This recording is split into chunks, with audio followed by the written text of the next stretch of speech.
ओ अम्मा, हम over as हुए जा रहे हैं, हमारी शादी नहीं हुई अभी तक। हमारे साथ जितने भी लड़के पढ़ते थे उनके चार चार बच्चे हो गए। जिस भी घर में जाते हैं एक बच्चा मेरी गोद में डाल देते हैं और बोलते हैं मामा आ गया, मामा आ गया। पूरे मामा का ठेका क्या हमने लिया है सारे हिंदुस्तान में? अपनी बहन को ससुराल विदा करते हुए विनोद फट पड़ता है क्योंकि सालों पहले सेटल होने के बाद भी उसका परिवार उसकी शादी की ओर ध्यान ही नहीं दे रहा। विनोद को अपनी बढ़ती उम्र और दोस्तों के बढ़ते परिवार को लेकर इतना कॉम्प्लेक्स फील हुआ कि उसका गम पूरे परिवार के सामने दर्द डिस्को की तरह बाहर आ गया। आपको कुछ याद आ रहा है? ये वो किस्सा है जो सालों पहले कॉमेडियन राजू श्रीवास्तव ने एक टीवी चैनल के शो में परफॉर्म करते हुए सुनाया था।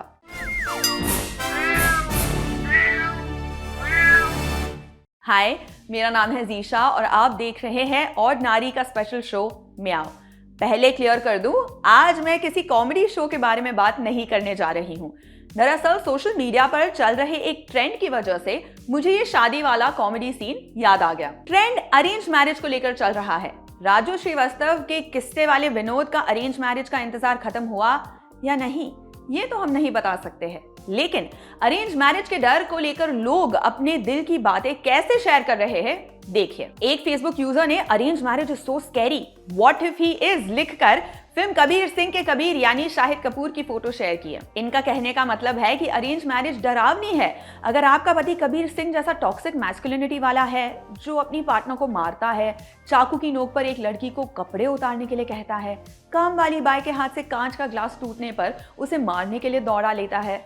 एक और यूजर ने फेसबुक पर पोस्ट किया कि arrange marriage is so scary, what if he doesn't know about Breaking bad.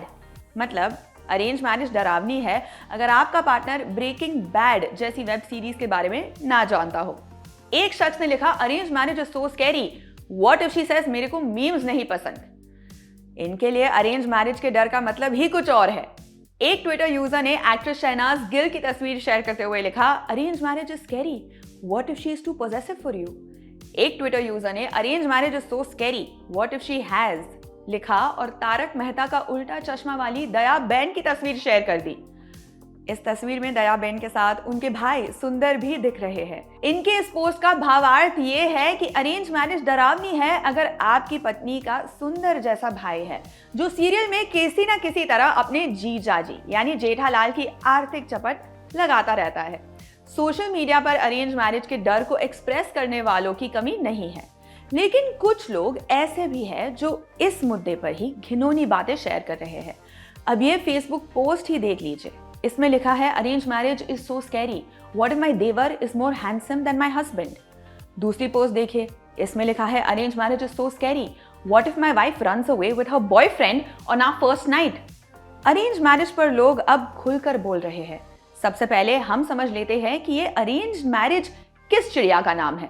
दरअसल शादी के इस सिस्टम में लड़का और लड़की से ज्यादा दोनों के परिवार वालों की चलती है। परिवार वाले ही तय करते हैं कि उनके बच्चे शादी के काबिल हो गए हैं। उसके बाद शुरू होता है रिश्ता खोजने का सर्च ऑपरेशन, जो कि किसी दूर के रिश्तेदार के जरिए कंप्लीट होता है।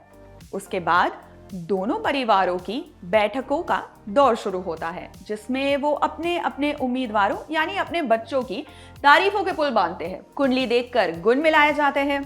फिर बात लेन देन से शुरू होकर विवाह की शुभ तारीख पर खत्म होती है। भारी भरकम खर्चा होने के बाद दो ऐसे लोग शादी करते हैं जो आपस में एक दूसरे को ना तो अच्छी तरह जानते हैं और ना ही समझते हैं, जबकि लव मैरिज में ठीक इसका उल्टा होता है। कपल्स एक दूसरे को समझने के बाद ही शादी का फैसला करते हैं।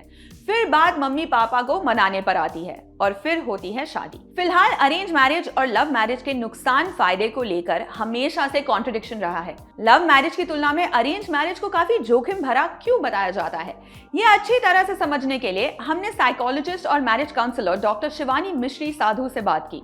सुनिए उन्होंने क्या कहा। नुकसान जो अरेंज मैरिजेस के होते हैं, देखिए नुकसान तो लव मैरिजेस के भी होते हैं, बट क्योंकि अरेंज मैरिज एक ऐसी टेरिटरी है जहाँ पे ये हम एक गैम्बल की तरह मानते हैं उसको, क्योंकि हमें पता नहीं होता कि लड़का कैसा निकलेगा, लड़की कैसी निकलेगी, फैमिलीज कैसे आगे जाके निकलेंगी।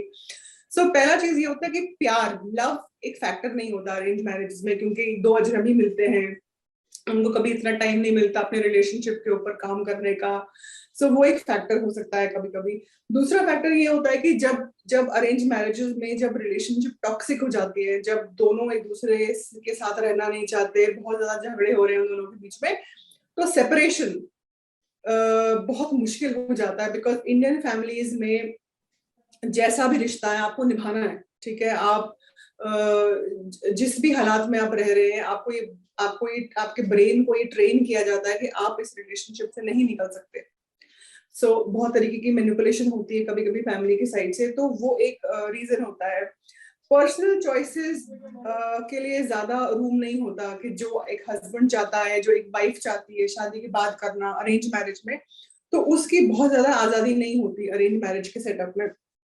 और चौथा कारण ये हो सकता है कि क्योंकि अरेंज मैरिज है, आप जानते नहीं हो अपने स्पाउस को इतना, आप बहुत ज्यादा टाइम नहीं स्पेंड कर पाते उनके साथ, आप एक रिलेशनशिप में नहीं होते उनके साथ पहले, तो ट्रस्ट भी नहीं कर पाते लोग, पार्टनर्स आपस में एक दूसरे के ऊपर ट्रस्ट नहीं कर पाते हैं।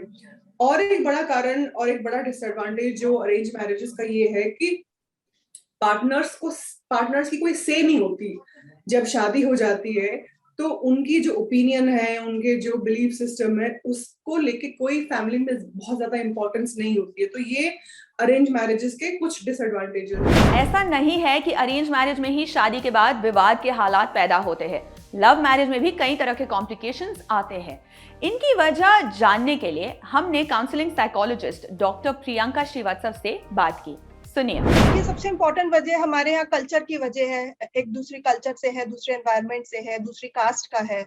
ये भी एक बहुत इंपॉर्टेंट फैक्टर है। ऑल्दो हम लोग सोचते हैं कि हम बहुत आगे निकल गए हैं, बट अभी भी हमारी काफी जनरेशंस उसी पे स्टक हैं। वो सेम कल्चर और सेम तरह के लोगों में अपनी शादी बच्चे की करना चाहते हैं। तो ये एक बहुत इंपॉर्टेंट फैक्टर है।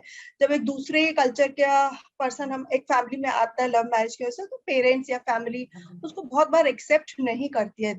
मतलब मैरिज कर देते हैं बट वो एक्सेप्ट नहीं कर पाते हैं उसको फुली, क्योंकि वो कहते हैं कि हमारा सिस्टम अलग है, हमारा कल्चर अलग है, हमारे त्योहार को मनाने का तरीका अलग है, शादी करने का तरीका अलग है, उन्होंने ये सिस्टम नहीं फॉलो करा, वैसा सिस्टम नहीं फॉलो करा। इस वजह से बहुत नोकझोंक हो जाती है। और उसकी वजह से कई बार कपल्स में भी डिफरेंसेस आने लगते हैं, जो मैंने देखा है कि लव मैरिज करी है बट वो इतना दूरदर्शी हो नहीं पाते हैं कि मैरिज के दौरान और बाद में ये सारी प्रॉब्लम्स आ जाएंगी, क्योंकि उनके पेरेंट्स वो काफी चीजें दिखाते हैं कि कल्चर को फॉलो नहीं कर पा रहा है या कर पा रही है। जनरली लड़की के बारे में बात करें तो बहू उनकी जो है वो फॉलो नहीं कर पा रही है, तो वो उसको समझ नहीं आता है पहले, और बाद में जब देखता है तो इस वजह से डिफरेंसेस जो कहते हैं ना वो शुरू होने लग जाते हैं। तो मैं ये कहूंगी कि ऐसा नहीं है कि सिर्फ लव मैरिज बिल्कुल सक्सेसफुल होती है, अरेंज मैरिज बिल्कुल अनसक्सेसफुल है, ऐसा नहीं है। अरेंज मैरिज में कई बार बहुत से मिसमैच भी देखे जाते हैं, जो उम्र के फासले से लेकर सोच में अंतर तक होते हैं।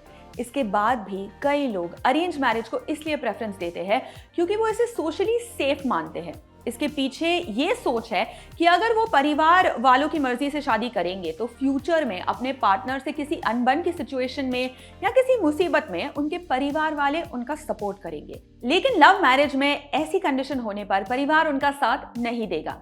लव मैरिज में ऐसी इनसिक्योरिटीज पर डॉक्टर शिवानी मिश्री साधु की ये बात जरूर सुननी चाहिए। काफी हद तक देखा जाता है, लेकिन ये हर बार सही नहीं कि ऐसे फैमिलीज होती हैं। कई बार ऐसा भी मैंने देखा है अपनी थेरेपी में कि जब हस्बैंड वाइफ लव मैरिज करते हैं और उनके शादी में दिक्कतें आती हैं, तो पेरेंट्स काफी सपोर्टिव होते हैं। वो शायद इनिशियली सपोर्टिव ना रहे, लेकिन ग्रेजुअली वो सपोर्ट करते हैं। लेकिन ऐसा भी देखा है मैंने अपनी प्रैक्टिस में कि बच्चों को, मतलब जो कपल मेरे पास आते हैं उनकी बात कर रही हूँ, उनको एक बैक ऑफ द माइंड ये इनसिक्योरिटी रहती है कि हमारे पेरेंट्स सपोर्ट नहीं करेंगे, बिकॉज ये हमने अपने चॉइस से ये इस इंसान से शादी करी थी। तो वो सपोर्ट, वो जो कुशन, जो एक एनकरेजमेंट की जरूरत होती है, एक सहारे की जरूरत होती है कि नहीं ठीक है, कोई बात नहीं, अगर तुमने अपने पसंद के लड़के या लड़की से शादी कर ली और वो शादी नहीं चल रही है तो कोई बात नहीं, हम तुम्हारे साथ हैं। सो वो देखा गया है कि वो ऐसी प्रॉब्लम्स भी इंडियन पेरेंट्स अपने बच्चों के लिए खड़ी कर देते हैं, बिकॉज उनको लगता है कि ठीक है, तुमने मेरी बात नहीं मानी तो ठीक है, आप ना भुगतो। हमने तो पहले किया था कि तुम्हें शादी नहीं करनी चाहिए थी, हमें तो मालूम था कि ये कैसा है, ये कैसी है, अब तुम्हारा फैसला, तुम you bear with it basically. Arrange marriage में लड़की के नए परिवार में एडजस्टमेंट और एक्सपेक्टेशंस को लेकर क्या दिक्कतें होती है और परिवार वालों की मर्जी से शादी करने जा रहे लोगों को किन बातों का ध्यान रखना चाहिए, ये बात डॉक्टर प्रियंका श्रीवास्तव ने हमसे शेयर की है।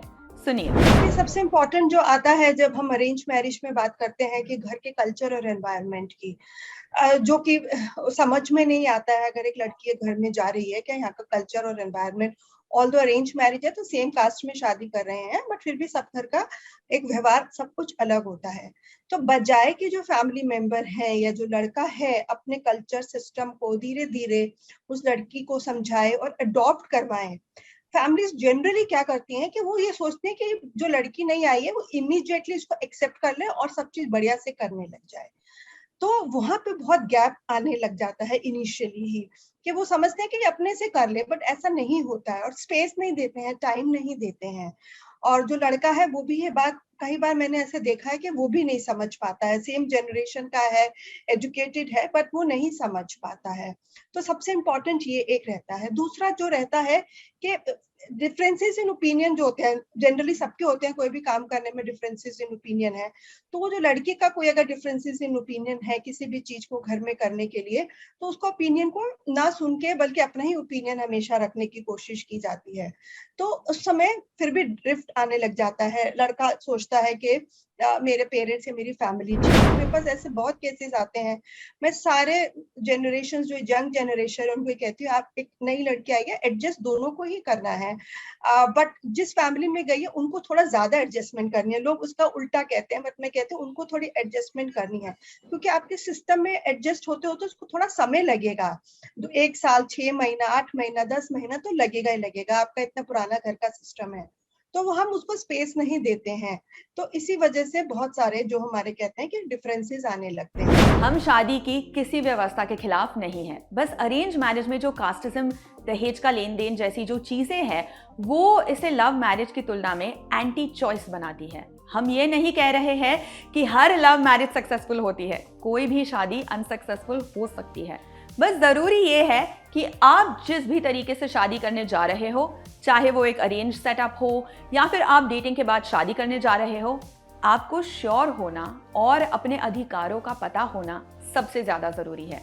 आपकी इस मुद्दे पर क्या राय है, कमेंट सेक्शन में बताएं। कल फिर मुलाकात होगी। शुक्रिया।